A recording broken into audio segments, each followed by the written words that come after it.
har. Det er fedt. Ja. Ej.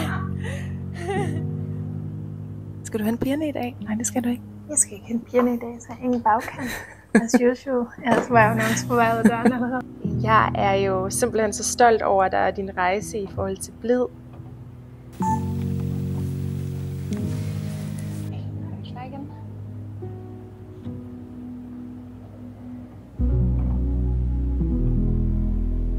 Jeg ved, at det har taget dig 3 år at finde frem til de rigtige, de helt rigtige. Sorry.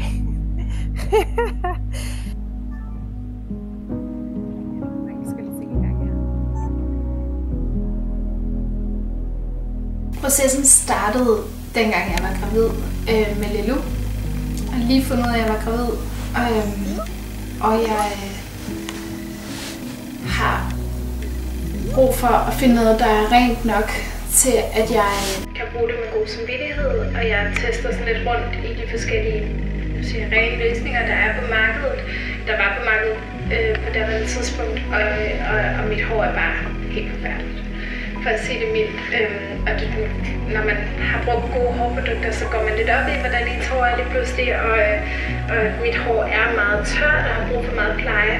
Jeg har været loyal over for nogle hårprodukter i mange år, som jeg til den dag i dag også stadigvæk elsker resultatet af. Men ingredienslisten har jeg aldrig nogensinde sådan kunne forene mig med, fordi at der er bare så meget unødvendigt i, som jeg ved ikke er godt for min krop.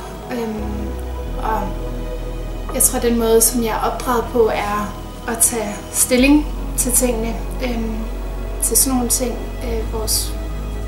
Mine forældre, jeg siger vores, fordi du sidder her. Mine forældre har altid været meget sådan, gået op i økologi og gået op i, at ting skal sources fra den reneste kilde, det kan, og købe lokalt, og ligesom når man er vokset op i et lille område af Danmark, så er det vigtigt at støtte der, hvor man kan, og sådan, så vi købte grøntsager ved fra boden, hvor de var helt friske, og sådan, så jeg tror sådan, så kommer man ind i en verden, hvor man siger skønhedspleje, så er der bare så meget, der er dårligt for en og forkert. Jeg synes, det er noget, vi har heldigvis mere og mere fokus på i branchen generelt, at tage stilling til de ting, man kommer på huden, i håret, make-up'en, hvad man indtager. Så jeg satte mig for at lave det, og tænkte, hvor svært kan det være at finde en formulær, hvor at det går op i en harmoni. Og det tog så mig faktisk 3 år, før jeg var tilfreds og glad. Gav måske nogle grå hår her og der. Men jeg tror, det var en vigtig del for mig, at ikke at gå på kompromis med noget, jeg brændte så meget for.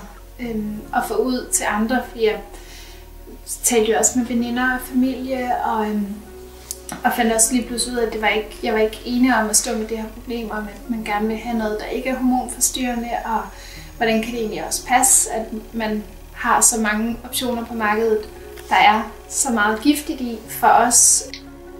Jeg tror, det som jeg selv er allermest stolt af, det er at holde fast i mit værdisæt om, at man godt kan skabe noget, der er virkelig rent, samtidig med, at det ikke går på kompromis med resultaterne. Og det var visionen helt fra start, og det synes jeg er blevet bevist. Og det gør mig virkelig glad, at det ligesom ændrer folks vaner og folks hår, og folk har aldrig haft sundere hår, der bruger det, og det bliver jeg virkelig glad for. Frisører og deres venner og veninder kan se, selv deres kærester, kan se forskel på deres hår, at de har brugt noget nyt, og deres hår er lækre, end det plejer at være. Det synes jeg faktisk er noget af det, der har varmet allermest, at jeg gjorde det for mig selv også, men at se, at der er så mange andre, der har fået så gode resultater med Blid, er en ret vild følelse. Fordi det viser også bare, at alle de timer og dage og den nervøsitet, der har lagt med at bygge det op, bliver belønnet, når folk får et dejligt resultat ud af det. Jeg tror, at vi alle er ret spændte på, hvad det næste skridt for Blid er. Gode ting tager tid. Det har jeg seriøst lært på den hårde måde. Man kan ikke fremskynde noget, der skal være godt.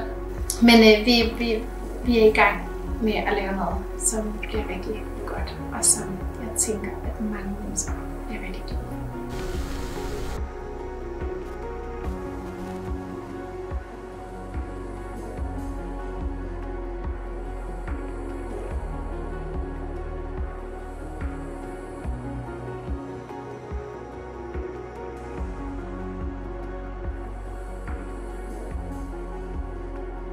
Den måde, det blev skabt på med så meget kærlighed, og ja, det synes jeg var virkelig smukt og meget, meget rørende.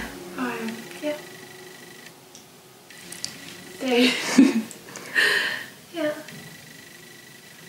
Har jeg fortalt, jeg er lidt til tår.